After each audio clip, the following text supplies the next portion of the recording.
Welcome to the Digital Chair by SalonMonster, a podcast for indie beauty pros and salon owners who'd rather be themselves than follow the rules.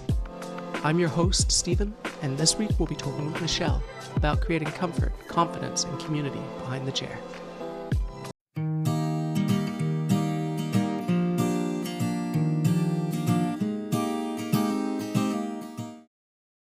So it's amazing to be here with you today, Michelle. Do you want to tell me a little bit about yourself?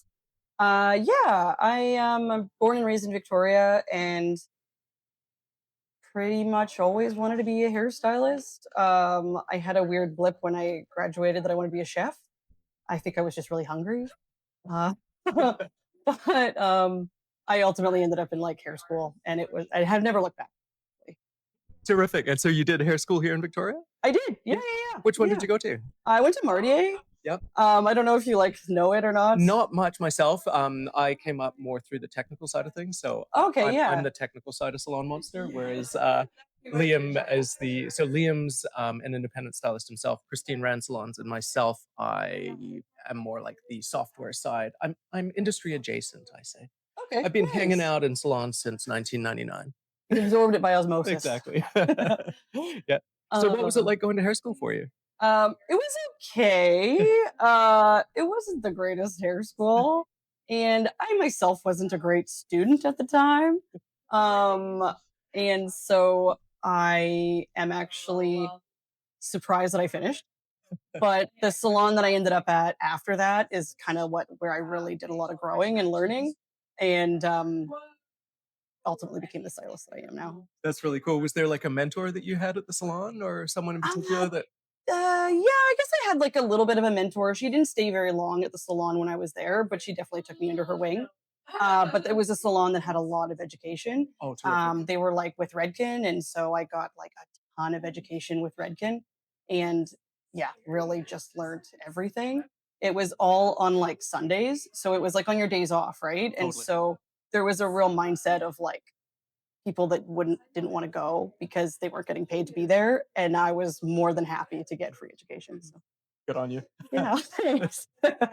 So tell me a bit about Vamp. When did you open it? What was the philosophy behind opening Vamp? Vamp. I originally opened it with my best friend actually, and so we were renting chairs, and then we realized that if we just put our money together, we could like get our own space. And so it was an easy sell, honestly. And we just kind of did it. And she was also an artist part time, and so she ended up leaving to do art full time because she's incredibly talented. And so it wasn't really surprising. So I just kind of like took over as the sole owner, and so it was nice because it was all in little baby steps, you know? And so ultimately, now that I'm here, I do feel prepared. And I love it. It's the best. That's an amazing space that you created here. Thanks. Yeah, I know.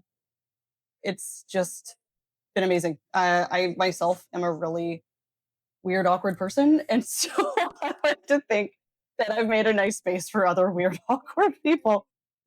That's exactly what we're looking for. Yes. Welcome to the club.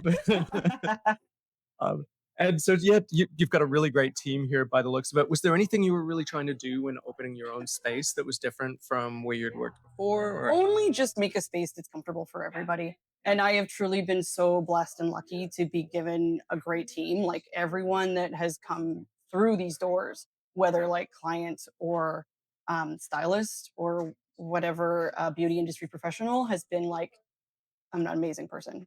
And I truly think it's that we all just have so much like love and respect for each other, you know? Yeah. And so it shows.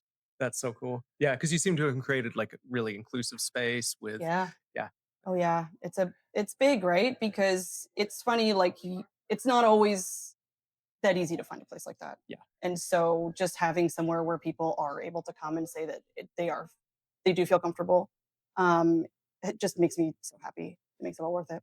Yeah, I can tell you have a reputation in town because I've spoken to people and Really? you've mentioned your business. Okay. It's so good. We don't even bleep. Ooh, I could swear. So, is there anything going back that you would tell yourself as a younger stylist getting into this industry that would have helped you get off the ground?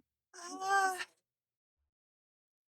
just be confident in your skills. Like I am not always the most confident person. And so just being able to like dig into yourself and really have like that confidence to assert yourself and get what you want out of life. Like that's really you just have to sometimes do what makes you feel awkward. Yeah, And then you get the results that you yeah, want. absolutely. Unfortunately, but yes. And so, have there been any things about this industry that you didn't expect, or any surprises as you've learned and grown? Uh, I mean, certainly the biggest surprise and the hardest hurdle was like COVID. Yeah, I mean, that kind of came out of nowhere and it was a whole new ball game. And so just having to really think on your feet and try to stay doing what you love, what you want to do, what you have to pay rent for, yeah, was definitely a big hurdle. And I think really did teach extra levels of like compassion and spontaneity. yeah, yeah. Adaptability was key, wasn't it? Adaptability, yeah, Yeah, that's a good one. yeah, yeah. And so, are there any products or tools that you particularly love that really bring joy to your Oh craft? man, I'm such a hair product nerd. I love so much stuff. I just have been getting really into like the K18 stuff. Like they have a dry shampoo that just came out. It's amazing. Um, And which one is that of theirs? I don't know the actual name of it. It's No just worries. I think it's the only dry shampoo they have, Yep. but it's like a liquid and it comes out in like a very fine mist. And so you just comb it through and it works really well. Nice. Yeah, so if K18 wants to sponsor me, I'm ready. We'll send them a message. Excellent. Thanks, guys. And any tools that you like to use, or Tools. I am really into the long round brushes that are coming out now. Like it's such a simple thing that makes you wonder why it took us this long to get here, but it really does make a big difference. I got a long curling iron recently too, and so that is another thing where it's like, yeah, this makes a lot of sense. that's brilliant. Simple, but like so Yeah, effective. like Yeah, simple but efficient. yeah, yeah. And brain fart. Annie. um, you're good. You're good. I just stalled, and so I was. Yeah. Favorite salon feature. Oh yeah. So Oh, my favorite yeah. salonMonster feature. Again, simple but efficient. I really like the fact that you can just jump week by week. So like if somebody wants to come in 8 weeks, I just like hit the one button because I used to like have to count week by week, and it's I don't know, not that efficient. Totally. And for you, in terms of growing your clientele, were there any things that you had to learn when you were opening the salon, or any things that you found felt were most effective? Um, I have always really gone by like walk-in traffic and referrals. And so I found what really did make the difference was just being here. And so you kind of have weird hours, long hours, you do what you can. And now I'm in a place where I can kind of start like consolidating time and days. And so I yeah, it's like when you're waiting for those clients, you just have to be as accommodating as you can. I found that was what made the difference. Don't go home. Keep the doors open. Yeah, yeah, exactly. Yeah. And it's like there's always stuff to do around here anyway, so no time is really wasted. No, absolutely. Yeah.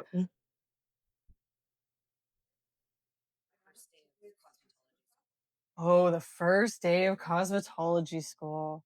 Um, don't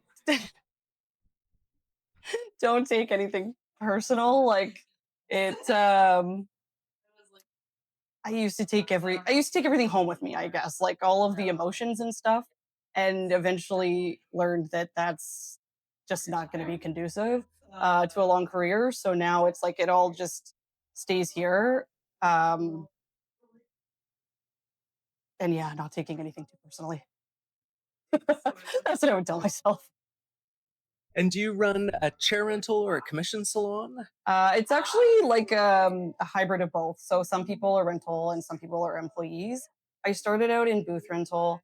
and it's really great. But it does just sort of have, there's just different benefits to both. And so I really did kind of want to dip my toes into employees, and it's been amazing. Like I really like having like a solid team, which isn't, we are kind of all together a team and everybody really works really well together, but it's nice to have both. I have ADHD, so like just keeping myself entertained really.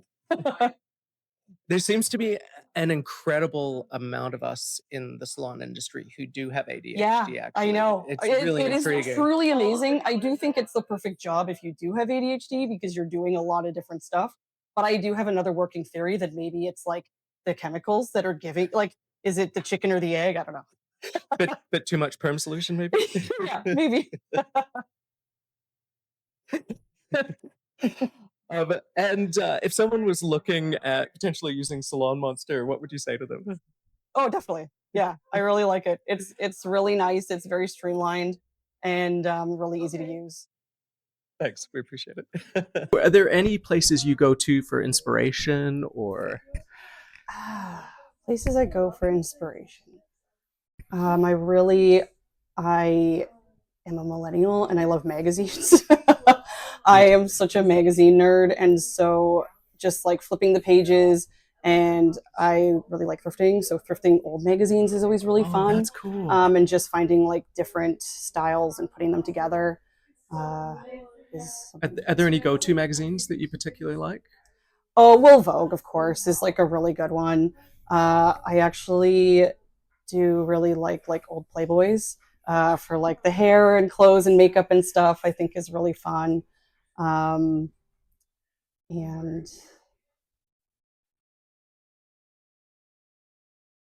I absolutely love the idea of vintage magazine thrifting. Like that's yes, such a great idea, so and not something good. I've done because I absolutely love magazines. But that's Yes. such a great Oh, it's approach. good. You can find really good ones. But like it's like I don't really know the names of any particular ones Yeah. because you just get what you get. You're just finding flip unique through. inspiration. It's like Yeah, a one-off exactly. thing.